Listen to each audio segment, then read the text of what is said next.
have anything on affordable housing. Point number 3, there was a decision of the court, and this bill has not addressed it at all. Questions of discrimination are still there. Questions of violating the Constitution are still there. And discrimination in the nature that there is a mandatory requirement on salaried employees to contribute, but a voluntary requirement on other people, or a voluntary opportunity for others to contribute. There is no universal application of the law. Also, the court clarified between policy and implementation, but looks like the National Assembly and the executive have taken upon themselves the implementation role, which is supposed to be vested in the counties. Number 3, the Constitution requires access to housing. Affordable housing does not prescribe ownership of affordable housing. And all over the world, the state is always required to provide access, not ownership to housing.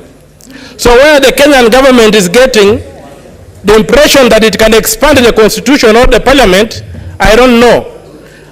Access cannot be read to mean ownership. So the entire act violates Article 43, Clause 1, Clause B, upon which it purports to be anchored.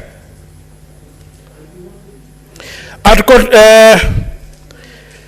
it's also an arbitrary denial of arbitrary deprivation of property from the salaried employees to demand that they should part with salaries in a forcible fund. It's a mechanism of forcing people into associations contrary to the Constitution. This thing is unconstitutional, and it will remain unconstitutional whatever color it takes, whatever shape it takes, whatever test it takes. It's unconstitutional. And finally, it's most unfortunate that we are debating an important bill and members are given only 4 minutes. It is not possible to give your ideas, to ventilate this bill in 4 minutes. If we are extending the time to a point when we are doing that, why are we giving ourselves 4 minutes?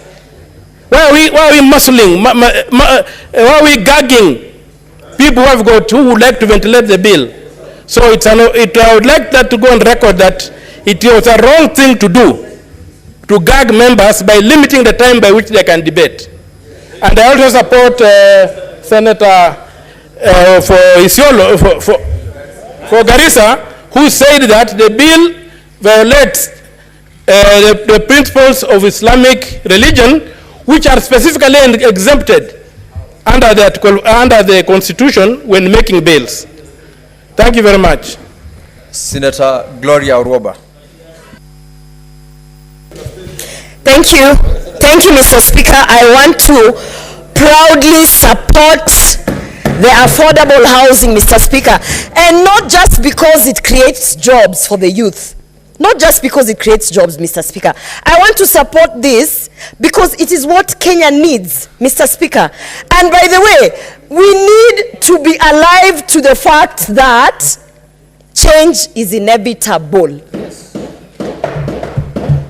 Senators from the opposition need to understand that an election was won based on promises that were given to Kenyans. One of the promises being affordable housing. Mr. Speaker, and I have even heard Senator Ledama try to explain how we should not do housing because ABCD. And when I was listening to him, I was wondering, these senior members of this house must understand the difference between social housing and affordable housing, Mr. Speaker. We are not talking about social housing. Whatever Senator Ledama was trying to talk about was social housing. And Mr. Speaker, when the Kenya Kwanza government is done with affordable housing successfully, then we are going to move now to deal with the issue of social housing, because even that is necessary. So, Mr. Speaker, as I support this affordable housing bill, I must say again and again and again, change is inevitable and development will be brought to Kenya by force, by fire.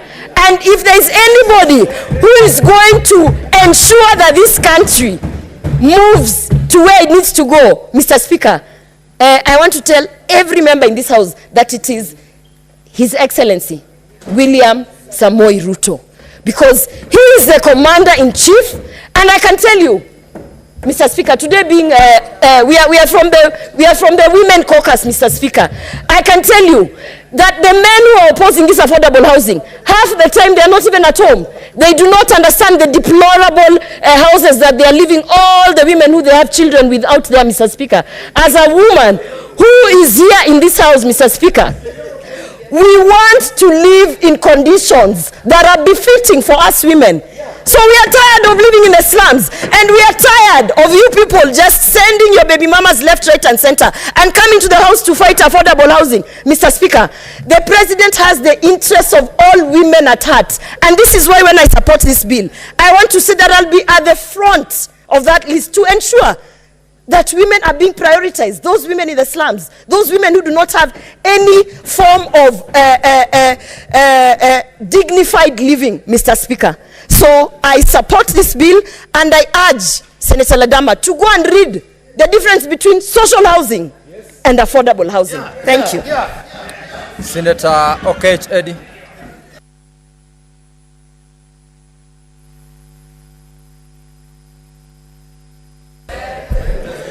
Mr. Speaker, I thank you for this time, and I think that I want to take this time to speak to the people who sent me to this house, and the great people of Migori. The people of Migori, I want to report to you that in the National Assembly, 2 MPs of Kenya Kwanza, just in this past weekend, went to their villages and chased KRA officials away, opposing a bill on taxation and finance bill that they so much championed for.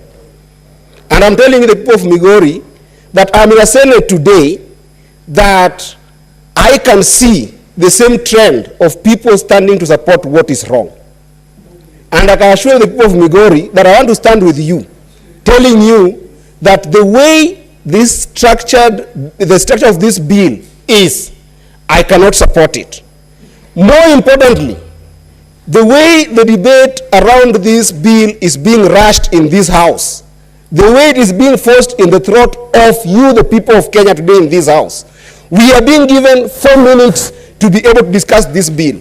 We have been forced to extend the house without participating in the conversation about that particular motion, the people of Migori. I am telling you that this is why, even during Moi days, the repealing of Section 2A came about. We are going to the dictatorial times of Moi, and it's not only happening at the